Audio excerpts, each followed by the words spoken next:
I thought I'd do a little behind the scenes video of how I'm sort of preparing for this challenge. So just come back from washing down the bike to make sure that it is in good order. There's nothing random sticking out of tyre that I should know about. And I've also been to the supermarket because there's nothing worse than doing a challenge like this and finishing a really long, tough day and thinking, oh, I need to go to the supermarket and get food. And I've also been looking at the weather forecast. It looks like it's pretty good, but there is a fly in the ointment. Now, I don't mind running in the rain, but the one thing I'm not particularly keen on is running through thunderstorms. I just don't think that's particularly clever. So that means I'm going to start the challenge a day earlier because there's absolutely zero point in being out in weather like that. I talked quickly about how I'm going to fuel my rides and what's kind of important to focus on when you're doing big events like this. Now, over the next 5 days, it's going to be really hot. I think it's getting up to about 30 degrees, which I'm going to be honest, I'm not really looking forward to. But the most important thing when it's like that is to make sure that you're hydrated and you've got plenty of electrolytes, because I will sweat a lot.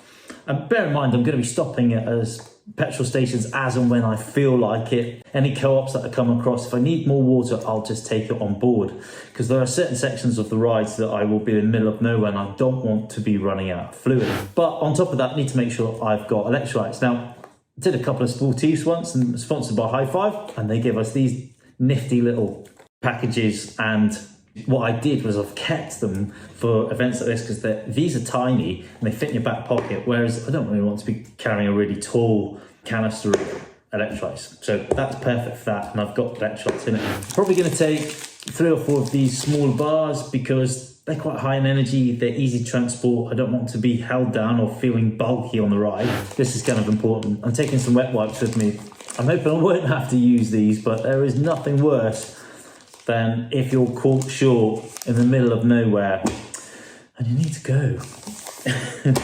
The other thing I've done as well, which I think is quite cool, is if you buy stuff off Wiggle, you often get Haribo sweets. Now, I tend not to eat those, but I keep them for events such like this because these are really light and easy to transport, and having a little sweet halfway round your ride can be the difference between you feeling really cool and happy and you feeling pretty miserable. So these are quite a cool thing to take with you.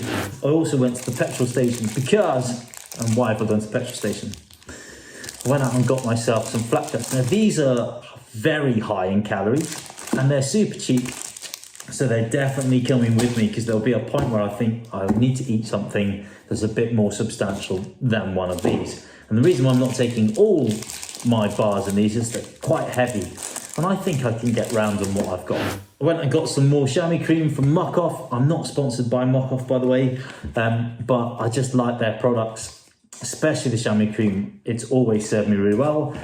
And it's gonna be pretty hot. Now, if you've ever been burnt, and I was once as a kid, it was horrendous. I have never forgotten it. So I'm always making sure I'm wearing as much sun cream and really good sun spray that protects me from getting burnt, because there is nothing worse. Finally, let's talk about entertainment. Now, when I start the ride, I'm probably gonna do it with no music at all, but these things are brilliant. They last for about 6 to 7 hours. I think it'll be really good for motivation towards the end of the ride, just to keep me going. So they're definitely coming with me. And what's great about these bone conductors is you can hear traffic behind you, even if you've got the music on fairly loud. And that, for me, is brilliant from a safety perspective. So just a little insight about some of the things I'm going to be doing and how I sort of approach my ride. Oh, and one thing, just quickly. When you're doing big rides like this in multiple days, a thing I learned from someone who's been doing these things for a long time is that don't always wear the same make of kit every day, because the stitching of the same make of kit every day is always in the same place. So it's always going to rub you in the same place. Swap and change your kit around, because that'll stop you from getting rubbed in the same place all the time. So it's just a really cool thing. And I started doing that after multiple days of riding, and it's made a massive difference. So that's a little tip for you.